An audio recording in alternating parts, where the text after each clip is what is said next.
Que se passe-t-il selon vous à Oman? Est-ce que ce sont des préparatifs pour une intervention de Washington ou de réelles négociations qui pourraient peut-être aboutir à un nouveau deal sur le nucléaire?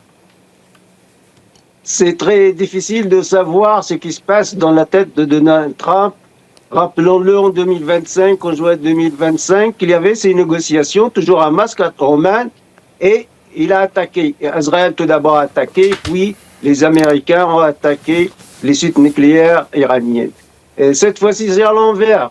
Ça veut dire on voit une mobilisation militaire pour la première fois. Le Pentagone dépense énormément de fric dans cette mobilisation. On voit des ports d'avions pas loin des côtes iraniennes et on voit la marine américaine qui se prépare à une grande attaque. Mais en même temps, d'un coup, nous sommes face à des négociations. Évidemment, les négociations, il y a des divergences. C'est pas sur le nucléaire iranien. Les Iraniens l'ont dit plusieurs fois, on ne veut pas de cette bombe atomique. On ne veut pas d'un arsenal nucléaire. D'ailleurs, il y a une fatwa, un décret du guide de la révolution Ali Khamenei qui interdit aux Iraniens de posséder la bombe nucléaire. Mais les Américains ils veulent d'autres aspects, surtout la force des missiles iraniens, son armement et surtout son soutien à ses alliés. Ça veut dire que l'Iran ne doit pas avoir des alliés comme le Yémen, comme le Hezbollah au Liban ou le mouvement Hamas à Gaza. Donc, il faut couper toute aide, tout soutien iranien à ses alliés.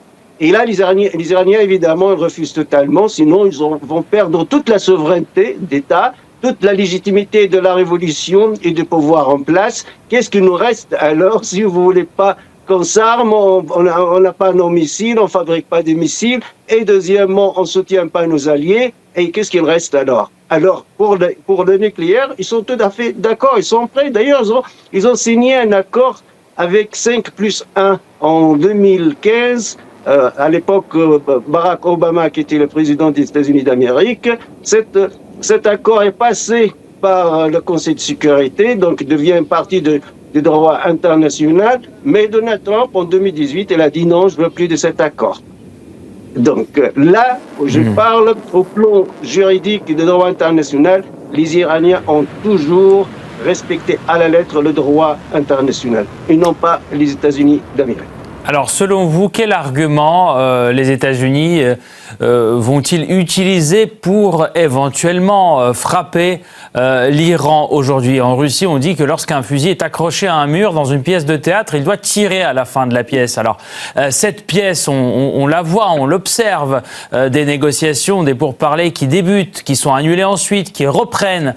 Tout ça, c'est pour détourner l'attention finalement, non? Parce qu'il y a une armada, une réelle armada au Proche-Orient, dans le Golfe Persique actuellement. Ça a coûté plus de 200 millions de dollars pour l'amener jusqu'à là-bas. Est-ce que vous pensez réellement que Washington fera marche arrière? La mobilisation militaire est énorme. On parle vraiment d'une armada là, face à l'Iran. Mais n'oublions pas aussi que l'Iran pourrait riposter et a des compétences militaires. Certes, pendant la guerre de juin 2025, pendant ces 12 jours, on a constaté une faiblesse dans l'ADCA iranienne et les chasseurs iraniens qui ne peuvent pas contrer les F-35. Mais on parle que l'Iran vient d'être armé par la Russie et par la Chine surtout afin de se préparer.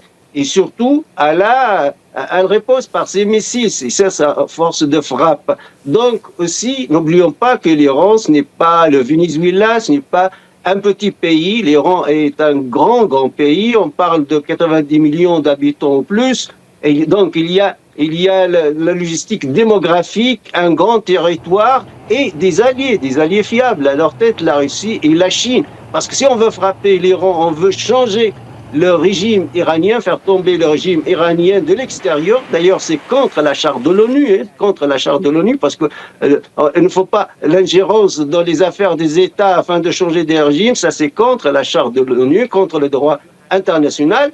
évidemment, les premiers perdants, si jamais le régime tombe, sont les alliés de l'Iran. À leur tête, la Chine, qui importe environ 80-90% du pétrole iranien. La Russie aussi, qui a des accords économiques et militaires avec l'Iran. Donc l'Iran aussi a ses propres alliés. Il s'est bien armé, s'est bien préparé. Donc, ça ne va pas être facile, même parlant militairement, ça ne va pas être vraiment facile pour Donald Trump. D'ailleurs, je pense que le seul obstacle qui le freine, sont les capacités militaires iraniennes. Sinon, on aurait dû frapper depuis longtemps. Merci beaucoup Riyad Sidaoui pour ce décryptage, pour votre analyse. Je rappelle Riyad Sidaoui, expert du monde arabe et directeur du CARAPS, en direct avec nous depuis Genève ce soir pour évoquer cette crise iranienne et ces négociations à Oman. Merci encore à vous.